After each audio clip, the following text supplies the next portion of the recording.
So welcome, guys. You guys are in Indiana, is that right? That's right. That's Yep, right. we are. Okay. Yeah, I used to live on the other side of the state. I lived up in the northwest part of the corner of the state when I was in, I guess I started high school there years and years ago, back in 19, a long time ago. Yeah. South Bend, Valparaiso area? Or? I was closer to Gary, Hammond. I live in a little town called Dyer, actually, which is kind of right on the state line of Illinois. But anyway, you guys are on the other side. So 7 sons. Mike Calcrate I had on the other day, and he was talking highly of you guys. And so I said, well, it's interesting we have these guys coming on in another day or two. So awesome. Yep. So are the name 7 sons? Is there 7 of you in the family, or where did that come from? Yeah, that's the first question everyone always asks. So yeah, there is 7 brothers. It's quite a unique family business. Usually the second question is if there's any sisters, and no, that would be a tough thing to name the company 7 sons if there were sisters involved. So it's 7 brothers. We're all full-time on the farm. There's 4 generations. From my grandfather, our parents are involved. And there's 10 grandchildren now, Blaine, right? So you bet. Yep, it's a busy place. Wow, like I said, I think there was some movie, 7 Brides for 7 Brothers or something like that, and it's just kind of like you guys are like a movie. So far, 6 brides so far. 6 brides. Got one holdout still. Yep. Maybe this more. Enjoying the single life. Good for you. Anyway, so tell us a little bit about the story. Tell us a little about what you guys do. I mean, I understand you guys have a unique ranching farming operation, but talk to us about how that. I guess it's a family thing. That would be my assumption, but go ahead and just kind of tell us the story. Yeah. So as you mentioned, we're in Northeast Indiana. We're surrounded by industrial row crop agriculture. So we're an island ranch in the middle of corn, soybean country. If you drive out to our farm, that's all you're going to see is monocrops on your way. Then you get to our farm and you're going to see, there's 10,000 in the growing season. There's 10,000 animals out on pasture, rotating, across our 550 acres of perennial-based pastures here. And we currently have 3 main livestock species. We raise grass-fed cattle, pastured pork. And we have about 10,000 laying hens and supply Whole Foods with a regional branded 7 Sons egg product. And as I mentioned, there are 4 generations involved. We have a team of about 30 people altogether. And we're really, a lot of farms will look at our farm as an example of a farm that has survived the industrial consolidation. As I mentioned, we're on 550 acres, and we're employing about 30 full-time staff, which in industrial agriculture, it takes about 1,000 acres to employ 1 person. So we're beating the odds, but it's because we're all of our products are direct marketed to consumers. So we serve about 10,000 individual families that we ship product home delivery. Most of those customers live within, I would say 80% of our customers live within a day's driving distance to our farm. So it's a complete vertically integrated farm. We don't do our own processing. We partner with a small family-owned abattoir that does all of our harvesting and processing, does an incredible job doing that. But that's the high level of what we do. Our background 25 years ago, my dad and parents championed industrial chemical agriculture, and we're very offended if that wasn't something that you appreciated.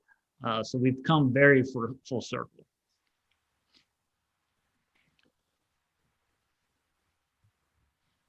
I've talked with lots and lots of ranchers who doing sort of this sort of similar situation, I think, or maybe not exactly, but very similar vein. They get away from the herbicides, pesticides, the typical industrial, type of operation. And one of the things that and all of them bring up interesting points. Sometimes I learn something new. I mean, the employment aspect of it, you just mentioned, hey, on 500 acres, I can employ 30 people. I mean, that has a huge impact on the economic part of the environment that you're in a local area, which is totally awesome. And I think, one of the, you talk about being a vertical enterprise. Can you describe that a little more? I mean, I know there's people that will do multi-species grazing on acreage, and that allows them to make that land so much more productive, and with the yield that they can produce on there. And then I would imagine, if you're running more animals, you need more people to take care of them, basically. Is that fair to say? Exactly. Blake, do you want to kind of describe, Blake runs the production operation. If you want to describe kind of the model and what that looks like from a production standpoint. Yeah, so all of our acres are all in perennial pastures, so no row crops. So we've got the grass-fed beef that is kind of the anchor for our farm, and that is what's going through, and just really adding a lot of animal impact and utilizing all that forage that we're able to grow. We also have the Lane hens that are coming through, and they're scratching through, eating a lot of the vegetation, scratching through the manure pies, eating some fly larvae, things like that happens naturally, hundreds of years ago across the country. That just happened. And then we have the pigs in the woods that venture through the woods, and they're eating, nuts and grubs and anything that they can, rustle up for dinner. And we also run them all the way through the pastures as well. So, and then you add the people aspect onto that, and that's having the 30 people on our team really help with all that, the ideas and that ingenuity that comes along with, with having a team. When you're doing it by yourself, it's lonely. And that's what, conventional agriculture, huge focus on how many acres can one person farm. That's where all the focus is. And on our farm, we want to know, like, how many acres can one, can support multiple people? What does that look like? Can we have, 4 or 5 people per acre eventually as you continue to vertically integrate. So we partner with other organic farmers a little bit, because that's one thing that's lacking in the organic model, is just the animal impact on acreage. So there's some neighbors that have some organic land that we're able to partner with them and with another farmer to actually put our livestock on their land, because in organic, they're seeing the benefit of having animal impact on the land. So. Yeah, and two, just back to the labor component. So we are a much higher labor component on our farm. For example, there are 10,000 Lane hens during the growing season. Every hen is moved to a fresh pasture paddock every day. There's 8,000 eggs gathered by hand by the team every day. So but far more heart and soul per acre. And that translates to a big difference. And one thing that really excites us, we've been doing this for about 20 years, and we're really seeing a lot of regenerative soil effects. And we're seeing that we're growing more food, more pasture without any synthetic inputs. And so that's exciting to see, because the agriculture food industry can be changed. And we're seeing that firsthand. We've had the opportunity to host executives from Whole Foods. We've done soil trainings on our farm with those folks, and everyone's getting pretty excited about what can be done. So we're really excited about the future of food. Yeah, I think I'll just interject here. I mean, this is an issue. I mean, this is there's with the concern around climate and other things. I mean, food production is like it or not part of that conversation. And there's some people whose solution, in my view, is not a very palatable solution. That would be just make everything in a factory and get rid of animal agriculture. There's people out there that are proponents of that, and they're very well funded, and they have very good slick marketing campaigns. And that's one side of it. And then there's this side, and I've seen your story, more or less reproduced over and over and over again, showing this does work. This does actually have an impact in improving the landscape, the biodiversity, the soil. And oh, by the way, you can be more productive than you could be. And because I want to just really maybe talk on that point. there is this aspect of, feed efficiency and, getting the most out of, whatever an animal by, using different techniques, performance techniques, whether it's hormones or feed rations or so on and so forth. And that's one way to do it. And that has shown some efficiencies in some ways with the costs in other areas.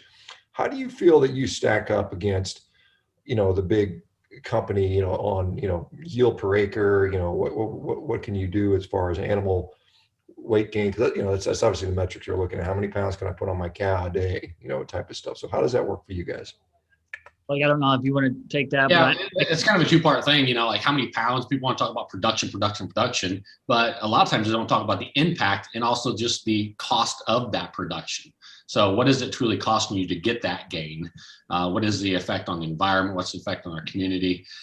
So those are, we got to look at everything as a whole, but that is one argument that they throw up, is that it's just not as effective. But, we're not seeing that. When you are transitioning in those years from conventional to what we call regenerative now, there is a challenging set of years where your soil is not alive yet. So as you're, pulling back and not using as much synthetic fertilizers and herbicides, pesticides, all that stuff, there's kind of a training effect that goes in with your soil. So those first couple of years are challenging, but once you get the ball rolling, once you get diversification in your plant species, I mean, the atmosphere is 78%, nitrogen. So how do we need to, why do we need to buy more? That's the number one thing that farmers buy is, your synthetic nitrogen. So why do we need to buy more when we just need to have plants that can pull that out of the atmosphere and put it into the soil? So, those are things that we're seeing is, increasing organic matter. We went from, 1 to 2% organic matter up to, 4 to 5% now. And when we do that, every percent of organic matter it has 2,000 pounds of nitrogen in it, and it's able to hold water. There's studies that show it holds 15 to 20,000 gallons every percent of organic matter. So we're more drought tolerant. We don't need crop insurance. We just are able to hold more water that way. So and I would say, Blake, I mean, we're running roughly 2 just on the cattle alone, because you're talking about pounds of food. We're producing more food per acre on our farm than we ever have, especially compared to our conventional days. But if you correlate, Blake, we're roughly two beef animals per acre. It's with our yields of grass growth and forage growth, without any outside inputs, you could not come close to that efficiency model in a grain-fed beef operation, let alone all the other inputs and inefficiencies that would go into a grain-fed beef production model. So, I would, we're just as, if not more efficient without the inputs. Yeah, And if you look at the outside inputs that come into creating, grain-fed beef or just, confinement hogs, I'll put our farm up against anybody's farm. Mm-hmm. Yeah, but you have to account for the outside factors. Everybody wants to look at it in a really narrow sense. You just can't do that in agriculture. One of the things that I've seen be a problem, and my calicrate kind of demonstrate this, is because you talk about you can produce. There tends to be a bottleneck. We saw that earlier this year with the huge issue with the slaughter facilities. I mean, they were just shut down. It's just a bottleneck, and so you've got a local abattoir that does that for you. Obviously, I don't know. 500 acres is not the biggest farm in the world. I mean, there's people that have 1 million acres, right? So I mean. So when you scale that up, how do you get those animals processed? I mean, because there's legislation, and it makes it difficult for these small facilities to survive. And I see places like in the UK where they're trying to eliminate the small facilities. In the US, that's been done through basically corporate sort of excess and sort of greed, basically trying to drive the small guys out of the way. What is the landscape like that for that particular issue? Could they come in and say, hey, could the state of Indiana say, hey, we don't like these small abattoirs, we're going to shut you down, you need to go to a big USDA facility? What are your thoughts on that? Is it getting better? Is it getting worse? What are your thoughts? It, Blake, I would say that it's been fairly stable. If anything, we've seen new plants starting to pop up. It is definitely a bottleneck within our industry, and the big guys know it. I mean, it's their lever, it's their squeeze point, it's their protection. It's their unfair advantage, really. It's, you know, they've been able to build the model that way. But, you know, one thing that's happened is the fact that, you know, there's been a lot of demand in the last year, but that's also created a lot of opportunities. So when there is high demand, that gives opportunity for folks to invest and go together and putting in some plants. I know there's, you know, 4 or 5 plants that are going to be built in the next 2 to 3 years in our area that, you know, would be somebody that we could work with in the future. So I think it just takes a little bit of time to just get people, you know, realizing the opportunity that is there, but it definitely can be a bottleneck for a lot of farms. Yeah, the toughest thing, I don't think necessarily, I think we can build plants, and we, you know, farms like ours and others are giving small processors the confidence to make, because they're sizable investments for a USDA plant. Kind of $1 million is kind of the starting point. You know, but the more consumers support this, the more confidence, you know, business people will have, small business people will have to do this. But the biggest thing is when it comes to processing, we never will and would not plan to be as efficient on the processing side as a Smithfield plant that will harvest 2,000 hogs per hour. You know, no intention on trying to get that efficient. Too many things are lost. And when we don't want, I don't think anyone wants that type of consolidation in the food supply chain. You know, you mentioned, you know, last year, you know, grocery stores across the country had, you know, some couple weeks and a couple day periods with empty shelves with no meat on the shelf. You know, just contrast that with Seven Sons.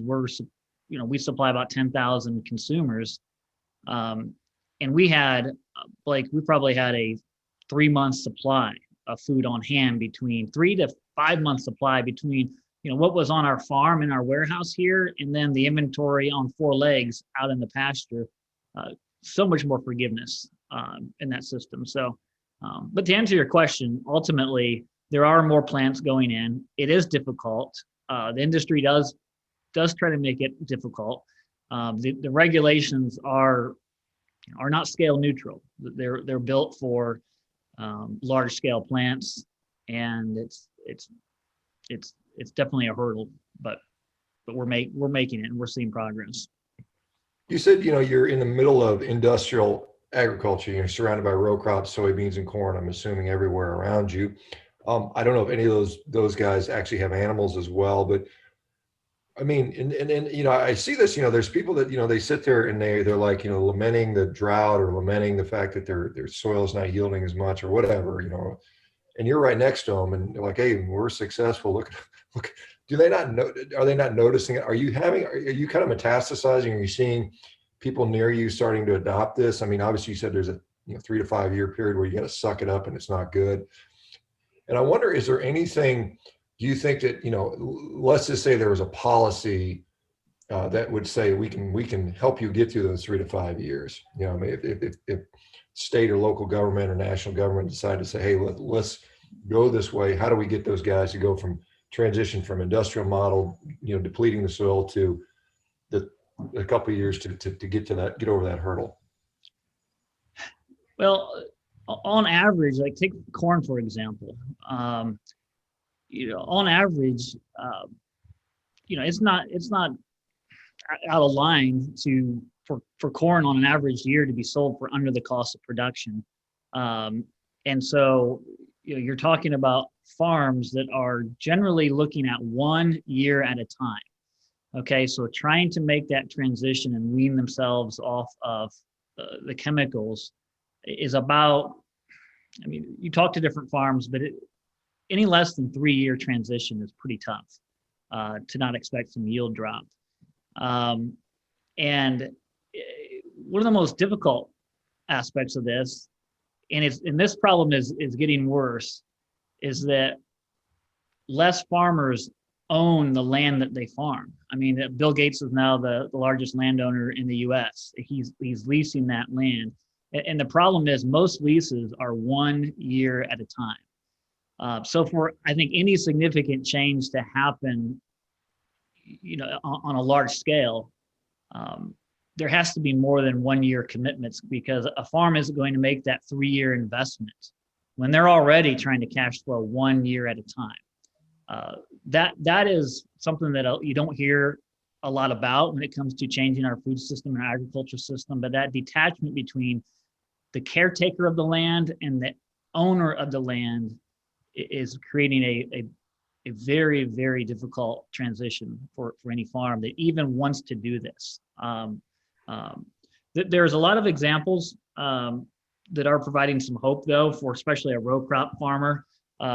Gabe Brown, I don't know if you've heard of Gabe Brown, but Gabe is someone we work with closely, and he's innovating a lot of models that I think are probably pretty applicable to the row crop farm that wants to start introducing livestock and perennial cropping system or perennial pasture systems into row crop rotation. So there is an answer there, but still that disconnect between ownership and caretaking is a significant gap. And I think that's most of our neighbors would come up against that hurdle, even though they see what we're doing. And that's been difficult for us to expand our own operation.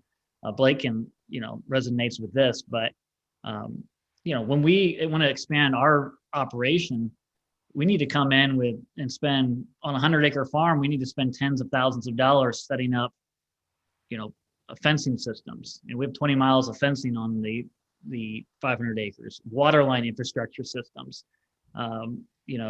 It's a tens of thousands investment just to put in the perennial pastures and make that transition. We need at minimum a 10-year lease agreement, and landowners they don't entertain that. So, it kind of describes a few of the bottlenecks. There, just on those topics. So there's a couple things. One, I was on there's a regenerative ranch just down the road from me here, a guy named Frank Fitzpatrick out here in Orange County in Trabuco Canyon. He's using collars. He's using, instead of pulling electric fences up and moving them every day, he's just using collars. Yep. I mean, I think that's a technological advantage that, I don't know what the cost is relative to the fence, but it's certainly a labor cost. And so that's one of those things, or time costs, where you can just go on an app and draw your square and say, hey, cattle are staying here today. And then that's that makes it super easy, I think. I mean, Yep. Again, you're still going to have the road cow that's going to get out there and do it anyway. You got to go chase them around, I'm sure. Yep. But I mean, it's probably something you do. But one of the things that, and I know I've talked to Gabe Brown before. He's a great guy. He's out in North Dakota, and since, obviously he's got a big influence in the world of regenerative agriculture. He's been a name for a long time, and some of his, and some of the, several. I've just talked to so many folks in this space. So it's pretty cool to see. One of the things that I was wondering about is with regard to so there's a technology aspect coming in, but I mean, as far as getting other people involved in this stuff, and we interviewed a guy named Marty Bent. And Marty Bent is a guy not Marty Bent. There's another fella. He's involved in the Bitcoin space. And what he's doing is he's also into this regenerative, but he's finding high net worth individuals, and it's kind of a win-win situation, because he says, look, we're going to improve your land by regenerative and holistic management, by putting animals on there. And it's kind of he gets these high net worth individuals to say, hey, great, I've got a 15,000 square foot giant mansion on 200 acres that I don't know what to do with. And so there's a symbiotic relationship there, and that situation is actually more common than you think for some of these people. And so, Greg Judy is another one that, he recommends, hey, just go and lease land, because it's expensive to buy. As you guys know, the farmland is almost prohibitively expensive for a lot of people that don't inherit it. And then, with some of the new tax laws coming out with the inheritance taxes, hey, when your parents die, you're going to end up paying a $5 million tax bill or something like that. You may not be able to foot. And so then then you have to sell some of your land to whoever, the government or some mall developer that's going to put a parking lot in there. So what are your thoughts on some of those things? Like, I mean, every area is different. we're Yeah. very familiar with Greg Judy, been to his farm. And for his area, Blake, leasing land makes a lot of sense. Yes. For our, so I think there's multiple solutions. Greg Judy is pioneering a great solution. For our area, we're at where we're actually located, a lot of commercial development, residential development. Greg Judy is able to go on a 500-acre farm and put up very minimal infrastructure and start grazing. If his cows get out, they're not ending up in a suburbanite landscaping. We're in a different area. Licking the neighbors' windows, cleaning them for them. Yeah, exactly. That that's, and for us, we're in areas where the land value for lease is, Blake, probably 3 or 4 times. Oh, absolutely, easily. Yeah. That of Greg Judy's. So when we come on to a farm, we need to come on with more infrastructure so that we can stack multiple values of enterprises from the hogs to the cattle to the laying hens. So that just makes things a little bit unique and maybe more challenging for us. But that's the only way we were able to do what we do here in Indiana, where land values are extremely high, lease values are extremely high. We stack those economic enterprises that create synergy on the production side and soil building side, and we make progress that way. One area that we're really trying to, beyond our own farm, but within the regenerative community, is we're coming alongside other regenerative farms. I think we work with a farm in every state, over 400 farms between Canada and the US. We're helping them build regional food systems and connecting with consumers within a driving distance of their farm.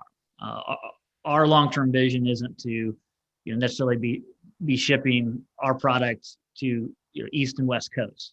We'd rather help farms within those areas develop their own direct markets, because when that happens, you go from a farm that on the commodity basis gets about 13 to 14 cents on every food dollar, and if we can connect them and help them rise up the value chain, where they're retaining 80% of the food dollar, they're able to. That's a game changer for farms. Game changer for a farm, and that ultimately means that consumers adopting a farm and adopting regenerative foods, they can really change and duplicate the model that we have at Seven Sons and put Seven Sons, multiple businesses like us, in every state. You mentioned policy before. There's technology innovations. All those will help, but nothing moves the needle like the consumer supporting a farm like Seven Sons or a farm like White Oak Pastures, Joel Salatin in Virginia, Gabe Brown in South Dakota. That's what I believe really creates movement in the future. Yeah, that's one thing, right now, is you guys, I'm sure, are painfully aware. I mean, maybe it doesn't matter because you're not in that system anymore. But I mean, for the average rancher, and there's, something like 750,000, individual ranches on the U.S. Most of them are single family owned, down from like 1.3 million. We've lost so many ranchers, and the trend is continuing as these guys go bankrupt and they can't compete in this system where they're not getting paid. I mean, they're basically losing money to raise cattle. So we've got 80%, 85% of our meat controlled by 4 companies. And, we've got people like Senator Mike Rounds out of South Dakota and Tina Smith out of Minnesota trying to, get the Attorney General to look into this stuff and break up these monopolistic practices or these kind of sort of price fixing collusion, stuff like that. But I mean, at the end of the day, right, yeah, I think it's going to be the consumers that are going to say, first it's consumer awareness of this situation and to say that, look, because what I fully believe, and I think there's pretty good evidence to suggest this, that these big companies are, they're obviously in it to make as much money as possible. That's why anybody goes into business. And what they see is they can use this fake meat, this plant-based meat analogs, sell them at a high markup and make more profit, and maybe to continue to eat it, cannibalize themselves, and it's kind of, your farm is not going to produce cows anymore. We're going to make up mushed up more GMO mushed up soybeans and turn that into meat and sell it at a profit. Or so on and so forth. So I think that's something that is another issue that's coming down the road. There's just a generalized attack on meat. If you don't know, I mean, this community is people that have basically solved health issues by eating basically nothing but meat. I mean, this is just, meat is a health food, and I have been trying to beat that drum for several years now, and I think that's something that what I like to see, I'm glad you're doing these interviews, and and again, thankfully you have the time to do it. Many ranchers are so damn busy, they don't have time to have a social media account. They can't sit there but I mean, some of the guys are getting up there and doing. There's a guy in Iowa, an Iowa dairy farmer, who's just basically just saying, hey, look, these cows are not being abused. I mean, they're just chilling. I mean, they're happy as can be. This sort of stuff is very helpful to the average consumer. And I think the other thing is most of us don't speak agricultural language. I had Jason Roundtree on, I'm sure you know Jason. I was saying, and he's telling me how many tons of carbon was being sequestered in the ground. I'm like, that's cool, but I don't know what that means. Tell me in cars. How many cars did you take off the road? So I think getting the message to making it so that everyone can understand the true impact. Because if you tell me, I can sequester X amount of nitrogen, I'm like, okay, well, I don't know what that number means. I mean, it's a big number, it's a small number, sounds scary, sounds good. And we have this sort of stuff. So, I mean, it's just putting that message out there. I know it's a rant, but I mean, I really appreciate what you guys are doing. I mean, not only just producing food for us to eat. I mean, that's great. I mean, I think you guys don't get thanked enough, but I mean, just also being out there and willing to get out there and share what you do for other people to learn, because we're all learning on this stuff. So it's well, yeah, and you mentioned Jason Roundtree, and yeah, he is an expert, and I have trouble sometimes following him as well, and he's talking agriculture, and that's what we do. But I think one thing you mentioned there that I like to kind of emphasize is that there's not only so much opportunity for farms to change our food system and to produce better food, but the environmental opportunity that's there. There's no greater opportunity to put more carbon, take more carbon out of the atmosphere. And I'm sure you're up on this than what regenerative ranching can do. Russ Consor, I don't know if you're familiar with Russ Consor, but he retired executive of Shell Oil Company. But even Shell Oil did this entire study on what technologies can we get behind as Shell Oil to reduce carbon. What's the most effective way to get it back into the ground? And out of all their extensive research, they just land at regenerative, adaptive grazing techniques as the most effective way to get carbon back in the soil.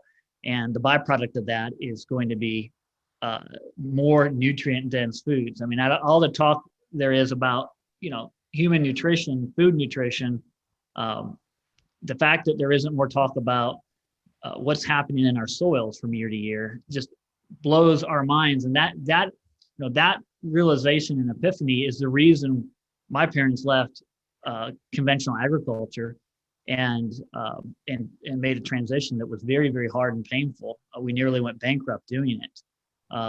But when you come to the realization as a farmer that how you're stewarding the soil is having, it is the most direct way that we influence the nutrient density of the food that we're putting out to our customers.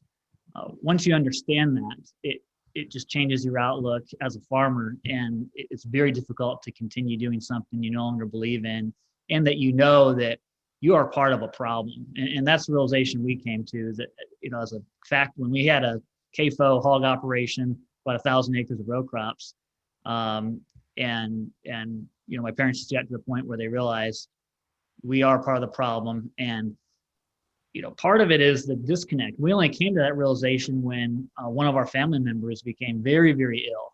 And just like a lot of folks that are following you, when you're trying to heal something, or you have an ailment, you start taking things serious. And that was the case for our family. And it was actually my mom that was able to change her diet and really see a lot of health benefits. And so that changed everything for us. It made it real, and it connected us closer to the consumer. And that's one of the biggest problems in agriculture is we're so distant from our end consumer. We don't feel that responsibility towards that consumer. Well, and in food, in conventional agriculture, they don't call it producing food. It's a commodity. It's terms and like that. So you're losing that disconnect when you're just producing a commodity. Somebody else is turning it into a food. I'm not actually raising the food on my farm. So you tend not to take that personal responsibility for someone's individual, personal, health. If we all took the responsibility that, the food that I am raising on my farm will have either a negative or positive effect on somebody's health, that's a lot of responsibility and something we don't take lightly. We coach farms that, when you start direct marketing, and it's so impactful that when I see someone face to face, we have an on-farm store here at the farm, but our commitment is this: that the moment that we exchange something of value, so you give us money and we hand you food, the very moment that transaction takes place, we take personal responsibility for your current and ongoing health. And if every farmer took that belief and commitment to heart, it would change agriculture. It would change our healthcare system. One of our biggest heroes is Wendell Berry, and he says that we're fed by a food system that pays no attention to health and treated by a healthcare system that pays no attention to food. That is the crux of the epiphany that we had. That we just took to heart and had to make some changes, as tough as it was. For us as a family and as a business. Yeah, when I talked with Will Harris at White Oaks, he was a big fan of Wendell Berry as well. He used that same sort of situation, and I think that's totally appropriate. I have interviewed Russ Concert, talked about that. Also interviewed Alan Williams, who worked with Russ and Gabe, and Alan, basically told me that look, we can convert something like somewhere around 40% of our current pasture to a holistic or regeneratively grazed situation like you guys have. We can basically offset the entire carbon footprint of the United States. I mean, that's based on their calculations on soil sequestration, which is really, we're looking at, Elon Musk he's awarding $100 million for a climate solution. Well, there it is. I mean, just convert these lands, just stop spraying pesticides and crap and put the carbon back in the soil. I mean, but somebody wants to, say a burger made out of mushrooms or something like that instead. It doesn't fit the narrative. Yeah, exactly. So, I mean, and Sean, I don't know if you've seen the NASA satellites of carbon cycle within a year sped up. But you basically, NASA records the amount of carbon that's emitting into the atmosphere. So you constantly see around New York City, Beijing, all these larger cities, you see carbon continuously throughout the year. But what's amazing, and you can look this up on YouTube, it's amazing in the spring time, in agriculture areas all across the globe, when farmers begin tilling their fields in the spring, massive amounts of carbon being released. As you see plants start to grow over those tilled fields, you start seeing that carbon draw. And then in the fall, plants are harvested, all the millions and millions of acres tilled up again, you see massive amounts of carbon release, but it really puts in perspective the fact that we could reduce all the carbon being emitted by automobiles in all the cities.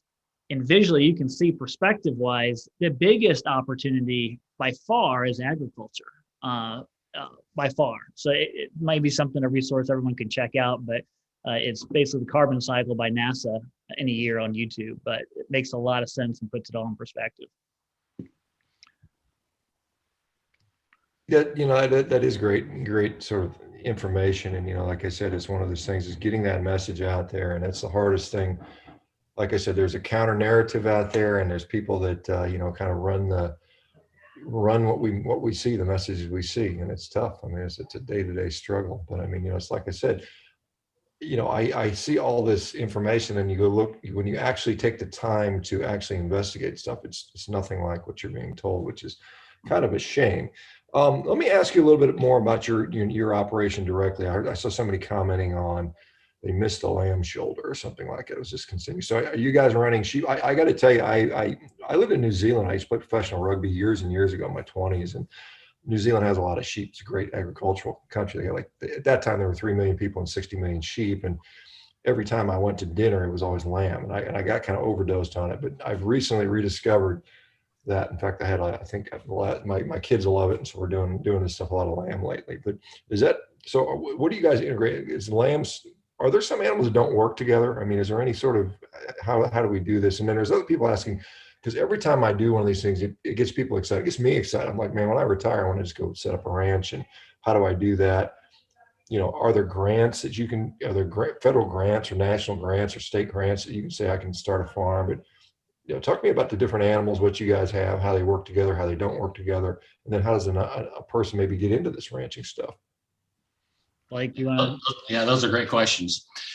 So there are different classes of animals that work better together. Some compete with each other, some do not compete with each other. So things like running cattle and goats together work out really well, because the goats are going to browse a little higher and look for kind of the shrubs to eat, where the cattle are not going to do that. They're going to graze the grasses, legumes, something closer to the ground. So those work well together. Having, sheep with the cattle can work well, but I would prefer to have them maybe ran separately, maybe run them ahead of the chickens, and they can still occupy the same pasture, but maybe not run together. But I do know some farms that are running the sheep with the cattle very successfully. So it can be done, something that we did not do on our farm here. But and as far as getting together and finding ways to help people get involved in agriculture and get started, it is a barrier. I have to be completely honest. Starting a farm is challenging, and there are some grants out there that are available. There are a lot of alternative investment companies that are looking to purchase land and are looking for someone to farm it in a regenerative way. So I would encourage people maybe to look into those options. There's several across the country that are getting a lot of funding. A lot of people are looking to invest in land and in a different way. But as they are growing, they are looking for more farms, more farmers, I guess. So that would be an option that you can work out a lease with them and and build your farm using it as a stepping stool to getting your own farm someday. Yeah, and Shawn, I don't know if you've heard, but just kind of you look at the future. There's a lot of statistics that say more land will transfer ownership in the next 20, 25 years than has transferred since the beginning of in the last 200 years in this country. And you're seeing it already. And so I think that timing wise, that's one reason you see folks like Bill Gates buying up so much land right now, is because this is an opportunity in the last 200 years that hasn't come about. But the question I think about when it comes to the future of land usage is, there's a big opportunity in the next 20 to 25 years for owning. As a lot of land transfers hands, the owner has so much influence over how that land will be used. And that's that's an opportunity right now, just for investors. It's also something I ask, a question, folks like Bill Gates, what is their intention? Because more than likely it's the influence of how that land will be used. My guess is that he's eyeing a lot of plant-based food growth, and with plant-based foods, yes, you can produce more pounds per acre. When you're creating such a manipulated food product, but that's every pound that's produced is from a production system that is depleting the soil. So I don't understand how plant-based foods could ever be a solution when you're depleting. And you have less harvest left every year, growing those ingredients for plant-based meat. Crazy. Yeah, I mean, you probably, maybe, I don't know if familiar with Don Lehman. Don Lehman had done he's a protein researcher, and he did a really nice analysis projecting, what a completely plant-based system would look like for the United States. And yes, you could produce 20% more calories, but the problem is you'd end up with severe nutrient deficiency. So what you'd have is basically the standard American diet extrapolated, because this is what we have. We have people that are overfed calories and underfed nutrition. And this is a difference that is, I think, lost on people. It's, it's not just about producing those calories. My understanding, I think, to produce the most calories with the least input, you just grow sugar. And, you could make the argument that everybody should be eating sugar. Some people would probably like that. They're like, of course, their health wouldn't like it very much. But so we have to realize that these highly nutrient dense food, animal products, require some additional resource and time and investment and cost. And but the end result of that is, healthy people. I know, this is a thing I had the privilege to lecture to the U.S. Cattlemen's Association, a couple of years ago in Montana, and literally I was up there telling these people, hey, you guys need to eat more meat as a health food. And these cattle ranchers weren't aware of that. It's kind of, I thought that was, to me, I thought that was, how much the narrative and I would call it, even go as far as to say, is, misinformation has gotten out there to brainwash people into thinking that the food that humans have eaten since the beginning of time, wherever you think that started, is now somehow bad for us, which just doesn't make sense on any level of common sense. And the only way you can make that argument is you say, if you eat meat and a bunch of junk food, that diet is bad, and therefore the rationale is, well, you should stop eating meat, which doesn't make sense to me. Yeah. What do you guys find? So I guess you've been doing this your whole career. I mean, I see, are your parents still around? Are they still part of the operation? And what is their thought been since they shifted from this commercial model, this industrial, row crop model, pesticide model to this? What has their opinion been? I mean, they have led the charge, and they're still involved, very much from a visionary standpoint and a leadership standpoint, kind of as we make decisions and navigate the future here. But my parents will tell you that they're overwhelmed with the amount of support that that we've had, making these transitions. It's humbling for them to see, when Dad was farming conventionally, about 1,500 acres of row crops. We were producing a couple thousand hogs for IBP, which is later it was Tyson that we were producing for. That was an operation that my dad wasn't even able to make a full-time income from. So he was working off the farm, 1,500 acres. Now we're a third of that size, 500 acres with over 30 full-time folks, and every one of us brothers still on the farm and raising, many of us raising families. So I think if you were to ask them what their thought is on this, is they're very grateful that we've had that opportunity. It's been created by the consumers that are supporting us, and allowing that to affect what we do. And one of the most compelling things that I know if you were to talk to my mom, what she would tell you is, it's interesting, when she was on her journey of healing, and kind of discovering how food is medicine. One thing that she was doing in the early days was buying vegetables, in the produce aisle in the store. And she was actually juicing those vegetables just to try to get, she was struggling with minerals, just getting minerals into her body. And so she was juicing vegetables and drinking the juice. One thing that she would do is she would take a refractometer, and before she would, she would juice different vegetables, she would squeeze out the sap and measure the Brix levels on a refractometer, because that is a direct indication of the nutrient density is mainly the minerals in the sap of that plant, which traces right back to the nutrient density of the soil. So you can, and we do that to this day when we're out grazing pastures, and we're constantly checking Brix levels year after year, because the healthier our soil gets, the higher the Brix levels in the plants, the healthier the animal's going to be, the more nutrient dense the food's going to be, especially in the form of micronutrients. But where I'm going with this is, she would constantly test organic produce versus non-organic produce, and consistently non-organic produce would test higher in nutrient value. And so there is so much confusion and misinformation out there about what we're paying a premium for. Ultimately, the moment a food item gets a label slapped on it, it changes nothing about the food item, absolutely nothing.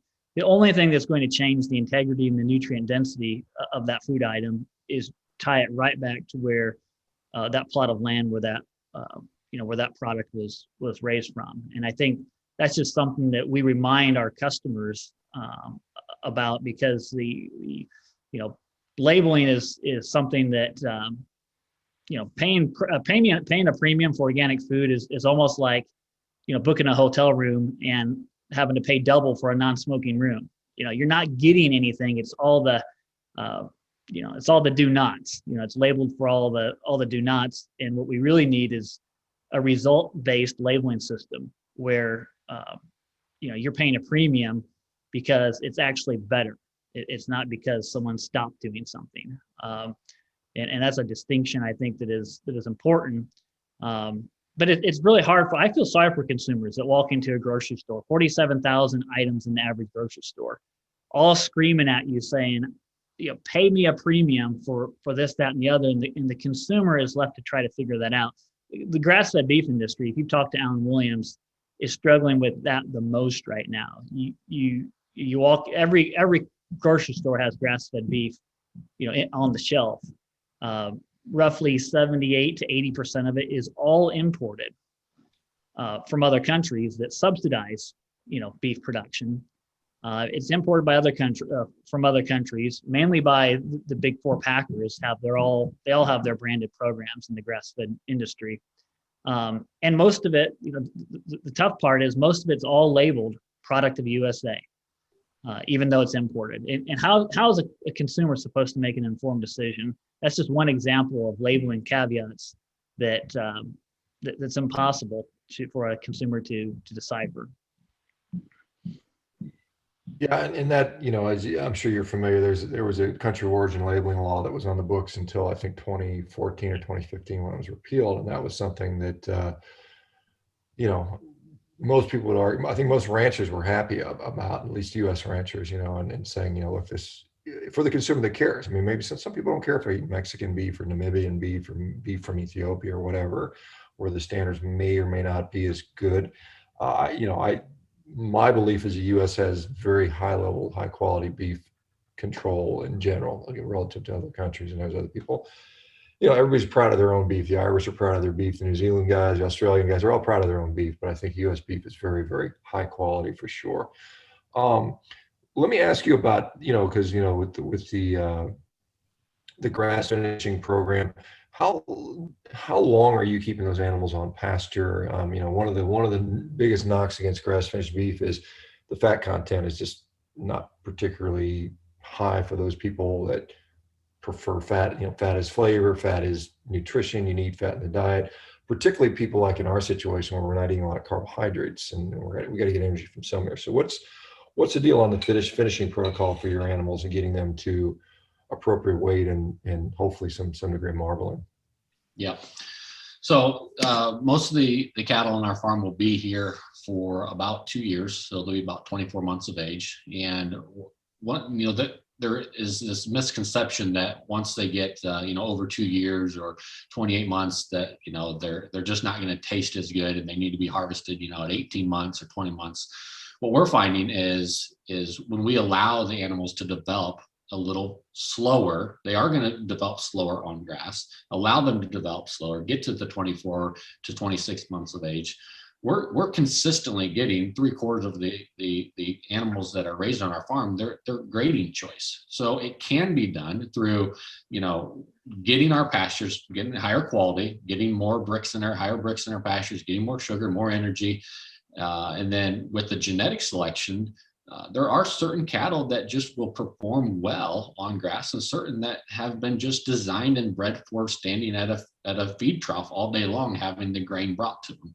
So with the combination, and it's all, just an educational journey between learning about our soil, the plants that we're raising, getting the energy higher in those, and then getting the right type of animals on our farm. You put all that together and you can have a amazing eating experience. You can have, in some cases, people will email and say it was too fatty, or, I don't know if you could actually get them that fat on grass, So you have those, and those are good signs because we want to get our animals properly finished. We want to have that great eating experience. And it is a challenging, and early on in our journey on this regenerative path, and we didn't have some of the best eating experiences, even for ourselves. We're like, okay, we got to continue to go back to the drawing board. We got to, meet people like Dr. Alan Williams and figure this stuff out, because he's figured it out and is doing a great job. So with the education process, it can be done, and it can be done very effectively, efficiently at the same time.